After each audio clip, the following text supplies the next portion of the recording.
Sebelumnya, Assalamualaikum warahmatullahi wabarakatuh. Perkenalkan, nama saya Habib Nur Pratama, NPM 243111053, dan saya dari kelas SI 24B. Di sini saya akan menjelaskan tentang CSR dan etika manajerial.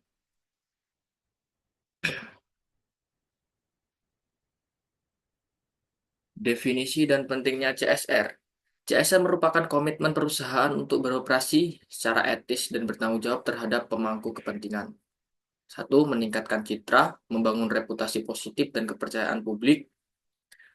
Dan yang kedua, keunggulan kompetitif, membedakan diri dari pesaing dan menarik investor. Yang ketiga, peningkatan kinerja, meningkatkan efisiensi dan efektivitas eh, operasional. Selanjutnya, prinsip-prinsip CSR. CSR memiliki beberapa prinsip-prinsip yang menjadi landasan dalam penerapannya. Yang saat pertama, transparansi. Yang kedua, akuntabilitas. Yang ketiga, etika. Kita bahas dulu dari yang transparansi. Terbuka dan jalur jujur dalam pengambilan keputusan dan tindakan. Akuntabilitas bertanggung jawab atas dampak perusahaan terhadap pemenang kepentingan. Etika menegakkan standar etika dalam semua aspek. Selanjutnya, implementasi CSR dalam perusahaan. CSR diterapkan melalui berbagai program dan aktivitas yang bermanfaat bagi masyarakat dan lingkungan.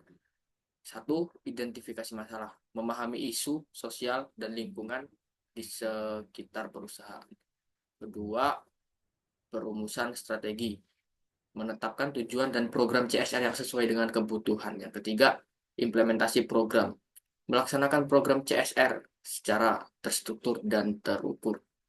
Yang keempat, evaluasi dan pemantauan, menilai efektivitas program dan melakukan penyesuaian jika diperlukan. Dan selanjutnya, konsep etika manajerial. Etika manajerial mengarahkan perilaku eh, manajer dalam pengambilan keputusan dan tindakan yang berdampak pada perusahaan dan pemenang kepentingan. Kejujuran, tanggung jawab, integritas, hormat, keadilan, kesetiaan. Dan tantangan dalam penerapan etika manajerial. Menerapkan etika manajerial memiliki tantangan khusus, terutama dalam situasi yang kompleks dan beresiko. Satu, tekanan kompetitif, membuka keputusan yang bersifat etis, dapat mengurangi keuntungan dan kecepatan dalam bersaing. Kedua, budaya organisasi. Budaya organisasi yang tidak mendukung etika dapat menghalangi implementasi nilai-nilai etis. Tiga, kurangnya pengetahuan. Kurangnya pemahaman tentang etika manajerial dapat menimbulkan kesulitan dalam mengidentifikasi dan menghindari perilaku yang tidak etis. Selanjutnya, integrasi CSR dan etika manajerial.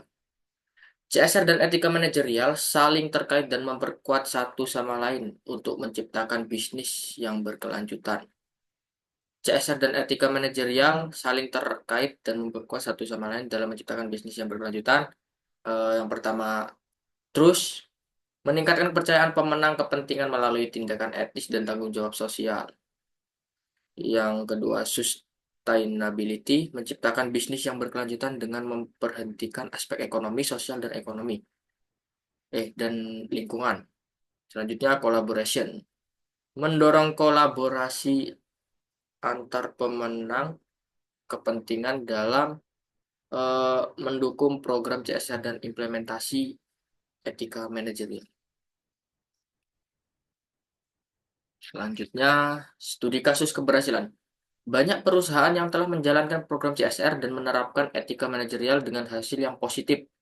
Contohnya, IKEA menjalankan program CSR yang berfokus pada kelestarian lingkungan dan penerapan etika dalam rantai pasokan. Yang kedua, Unilever memprioritaskan etika manajerial dan CSR dalam produksi produk konsumen dan menjalankan program sosial di berbagai negara. Dan Kesimpulan dan rekomendasinya adalah CSR dan etika manajerial merupakan pilar penting dalam membangun bisnis yang berkelanjutan dan berdampak positif bagi masyarakat dan lingkungan. Penting bagi perusahaan untuk menerapkan CSR dan etika manajerial secara konsisten dan terintegrasi dalam semua aspek operasional. Sekian penjelasan CSR dan manajerial dari saya. Lebih dan kurangnya saya mohon maaf. Saya ucapkan wassalamualaikum warahmatullahi wabarakatuh.